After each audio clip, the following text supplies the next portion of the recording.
प्यारे दोस्तों, एक और नई कहानी के साथ फिर से उपस्थित हो गया हूं मैं आपकी महफिल में। और एक अच्छी कहानी लेकर आया हूं, ध्यान से सुनिएगा और अच्छी लगे तो बताइएगा भी। लेकिन प्लीज उससे पहले मेरा चैनल सब्सक्राइब कर दीजिए और साथ में लाइक करने के बाद बेल आइकन को दबाना ना भूलिए। कहानी सुनिए। पुराने जमाने में एक बड़ा शक्तिशाली राजा था। उसके एक ही पुत्री थी। वह बड़ी बदसूरत थी, मगर वह अपने पिता की दृष्टि में अपूर्व सुंदरी थी। क्योंकि राजा अपनी लड़की को प्राणों से ज्यादा प्यार करता था, पिता को उसे बहुत सुंदर बताते देख वह भी खुद सोचने लगी कि वह एक अपूर्व सुंदरी है। राजा की बात का तिरस्कार करने की हिम्मत किसी दरबारी में न थी, इसलिए सब कोई राजकुमारी की सुंदरता की तारीफ के पुल बांध देते थे। धीरे धीरे राजकुमारी शादी के योग्य हो गई। राजा ने अपनी पुत्री का विवाह करने का निश्चय किया और दूर देश के एक राजकुमार को योग्य दामाद चुना। वह राजकुमार योग्य और बुद्धिमान था। उसके पिता के कुछ राजनीतिक कारणों से इस संबंध को अनुकूल माना और राजकुमार को इस विवाह के लिए मनवाया। राजकुमार ने किसी राजकुमारी से प्यार नहीं किया था। अलावा इसके उसके पिता ने जो संबंध निश्चित किया उसके बारे में यह अफवाह थी कि राजकुमारी बड़ी सुंदर है। मगर जब राजकुमार ने इस समय अपनी होने वाली दुल्हन को देखा तब उसका शरीर एकदम कांप उठा। उससे बदसूरत युवती उसने अपनी जिंदगी में नहीं देखी थी। उस युवती के साथ बैठने को उसका मन भी न हुआ। राजा ने पूछा, राजकुमार के साथ बैठने में संकोच क्यों करते हो? ओह, क्या बताऊं, राजकुमारी के अद्भुत सौंदर्य को देखते ही मेरी आंखें चुंधिया गई हैं। मुझे क्षमा कर दीजिए, राजकुमार ने कहा। उसके पिता ने कुछ राजनीतिक कारणों से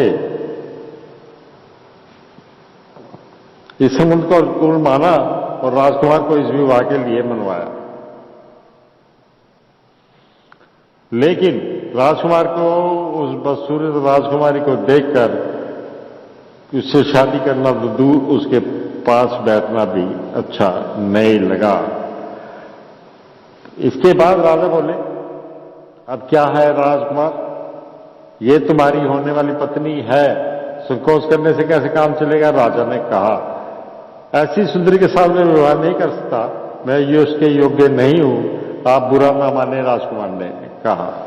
विवाह के निश्चय होने के बाद वर का पीछे हटते देख राजा का क्रोध भड़क उठा। उन्होंने इतने में राजकुमार ने आकर अपने पिता से कहा, अगर राजकुमार मेरे सौंदर्य के योग्य नहीं है तो मैं एक पंडित से विवाह करूंगी। इस पर राजा ने अपने दरबार के एक पंडित को बुलाकर कहा, सुनो, हमारे देश में तुमसे बढ़कर कोई पंडित नहीं है, इसलिए तुम्हें राजकुमारी से विवाह करो। पंडित ने कांपते हुए कहा, महाराज, ये कैसे मुमकिन है?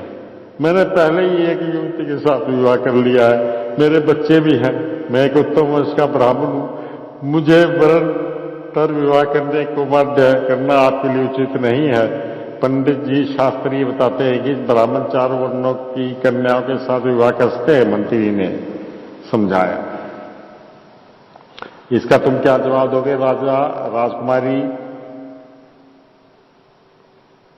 इसका तुम क्या जवाब दोगे? राजकुमारी एक पंडित से विवाह करना चाहती है और उसकी इच्छा मेरी आज्ञा है के समान है।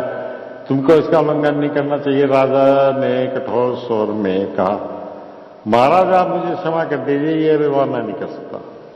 आपकी आज्ञा का पालन न करने का रोग में चाहे आप जो भी मुझे दंड देंगे, मैं खुशी से भोगने के लिए तैयार हूं। पंडित ने विनती की, कल सवेरे तक तुम मेरे देश को छोड़कर चले जाओ, ये तुम्हारे लिए सजा है। राजा ने क्रोध में आकर कहा। राजकुमार को लगा कि हालत बड़ी नाजुक हो गई है। राजकुमार को लगा ये हालत बड़ी नाजुक हो गई है, हो सकता है कि राजा उसे भी दंड दे। ये सोचकर राजकुमार ने कहा, महाराज, राजकुमारी का विवाह होना ही चाहिए, होगा भी। इसके लिए मैं एक सुझाव देता हूं, आपको पसंद आवे तो आप ऐसा कर सकते हैं। कहो तो क्या है? राजा ने पूछा। क्षत्रियों को निमंत्रण देकर उनके साथ द्वंद्व युद्ध करवा दीजिए।